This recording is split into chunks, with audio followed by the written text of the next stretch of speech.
إلا الله وحده لا شريك له وأشهد أن سيدنا ومولانا محمدا عبده ورسوله أما بعد فأعوذ بالله من الشيطان الرجيم بسم الله الرحمن الرحيم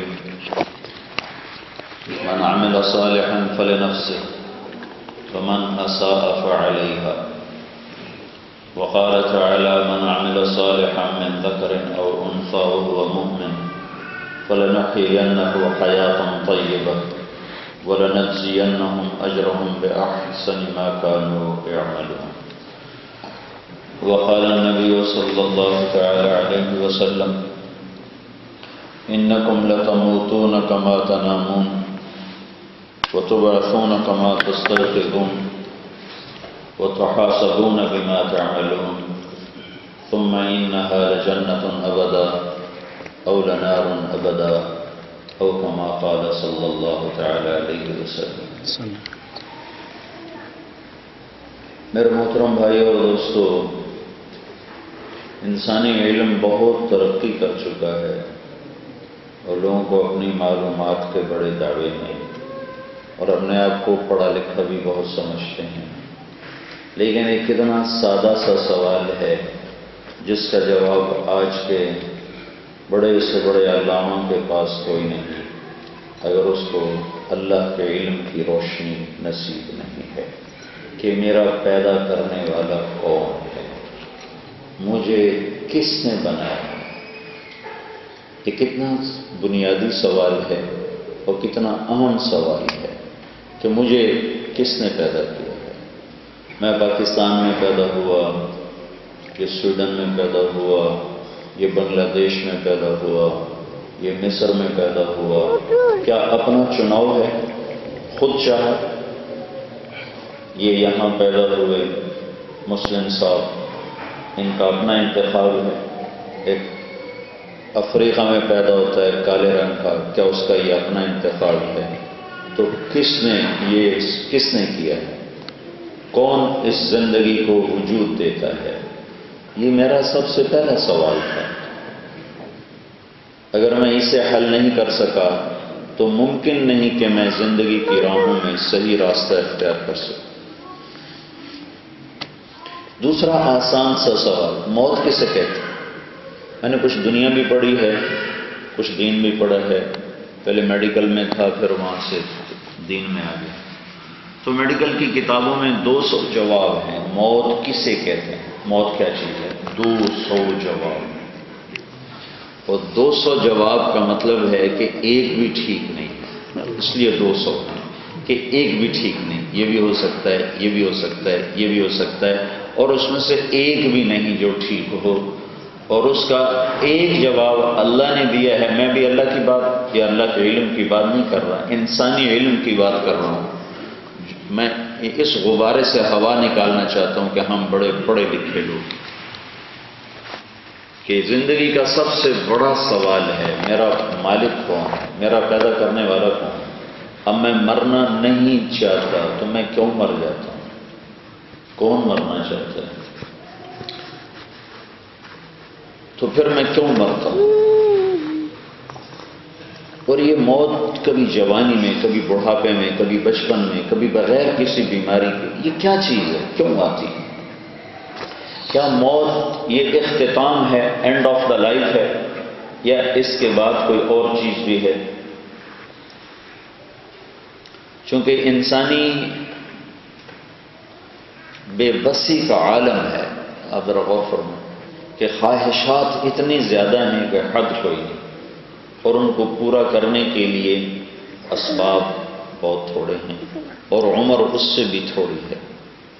آپ لوگ اپنے ملکوں سے آئے کمانے کے لیے، اپنے ملکوں میں خوشحال ہوتے تو یہاں نہ آتے، یہاں ضرورت لے کر آئی، پھر کسی کے پاس پیسہ بن گیا، کسی کے پاس نہیں بنا۔ ایک عمر گزر گئی پیسہ بناتے بناتے۔ پاکستان کے 100 بڑے تاجروں میں ایک تاجر مجھ سے کہنے لگا مجھے یہ حسرت ہے کہ میں اپنے پیسے کو خود کب خرچ کروں گا، کہ میرا کاروبار اتنا بڑا ہو چکا ہے کہ میں اس کو ٹائم نہ دوں تو کاروبار جاتا ہے۔ ٹائم دیتا ہوں تو خود میں کب اپنے پیسے سے نفع اٹھاؤں یہ حسرت ہی دل میں لیے پھرتا ہوں۔ تو خواہشات بہت زیادہ اور اسباب بہت تھوڑے پورا کرنے کے لیے، اور زندگی اس سے بھی تھوڑی۔ ایک آدمی کو ملک نہیں چھوڑنا پڑا، وہ پاکستان میں، بنگلہ دیش میں، مصر میں، جہاں جہاں سے آپ لوگ تشریف لائے، وہ اپنے ملک میں بہت مالدار ہے، اس کا باپ بہت بڑی جائیداد چھوڑ کے گیا ہے، لیکن اسے نفع اٹھانے کے لیے اس کے پاس بھی 60-70 سال ہیں، پھر وہ بھی مر جاتا ہے۔ یہ بنیادی سوال میں چھیڑ رہا ہوں، اور یہ چیلنج ہے کہ کوئی ان کا جواب دے اپنے علم سے، جو کچھ پڑھا ہوا اس سے جواب دے۔ کوئی جواب نہیں، کسی کے پاس کوئی جواب نہیں۔ یہ زندگی کیوں ہے؟ پھر یہ ایک اور سوال میں اٹھا رہا ہوں، مجھے کس نے بنایا؟ میں کیوں مر جاتا ہوں؟ میں آیا کیوں؟ میں کوئی آنا چاہتا تھا تو میں کیوں آ گیا؟ تو جب مجھے کسی نے بھیجا ہے تو کس لیے بھیجا ہے؟ ایک دفعہ ایک سفر میں ایک میرے برابر سیٹ میں ہالینڈ کا ایک تاجر بیٹھا ہوا تھا، گارمنٹس کا تاجر تھا بہت بڑا، تو انگلش اس کو آتی تھی کوئی تھوڑی بہت، مجھے بھی یاد رہ گئی ہے، اکثر تو بھول گئی ہے۔ تو میں نے اس کو دعوت دینا شروع کی، تو میں نے اس سے پوچھا کہ تم دیانتداری سے بتاؤ، آپ کی ساری زندگی ہے میوزک، کلب، شراب، جوا، یہ آپ کی زندگی، تو کیا یہ زمین آسمان اور یہ زندگی، کیا اس کا مقصد اتنا ہی کچھ ہو سکتا ہے؟ بھائی تم یہاں نہ بیٹھو، تیری بڑی مہربانی، پیچھے چلیے۔ تو کیا زندگی کا مقصد اتنا ہی ہے کہ یہ جو سرکل چلتا ہے کہ 5 دن کمایا، پھر کلب چلے گئے، اس میں سارا خرچ کر دیا، آج کوئی گرل فرینڈ ہے، آج کوئی بوائے فرینڈ ہے، پھر 4 دن کے بعد کوئی اور ہے، کوئی اور ہے، پھر موت ہے، کیا یہ آسمان، کیا یہ زمین، کیا صرف اسی لیے ہیں؟ کہنے لگا نہیں، یہ نہیں ہو سکتا۔ میں نے کہا تو زندگی کا کیا مقصد ہے؟ کہنے لگا میں نہیں جانتا کیا ہے، مجھے نہیں پتا۔ تو میں نے کچھ بنیادی سوال آپ کے سامنے اٹھائے ہیں۔ آپ سویڈن میں چلے جاؤ، اس سے بھی بڑا علمی ملک ہے، امریکہ چلے جاؤ، آپ کو ان کا جواب نہیں مل سکتا۔ یہاں اندھیرا ہے، اندھیرا ہے۔ یہاں آ کر پھر آپ کو اللہ کے علم کی ضرورت پڑتی ہے۔ اب انسانیت چند طبقات میں تقسیم ہو گئی ہے۔ ایک طبقہ یہ کہتا ہے جب مجھ کو ان سوالات کا جواب نہیں ملتا تو وہ کہتے ہیں نہ کوئی بنانے والا ہے اور نہ کوئی بھیجنے والا ہے، بائی چانس آپ آئے تھے، بائی چانس آپ مر جاتے ہو، لہذا یہ جو آپ کے پاس چند سال ہیں اسٹاک ہوم میں، آپ نے ان کو انجوائے کرنا ہے بس، اور کوئی زندگی نہیں ہے۔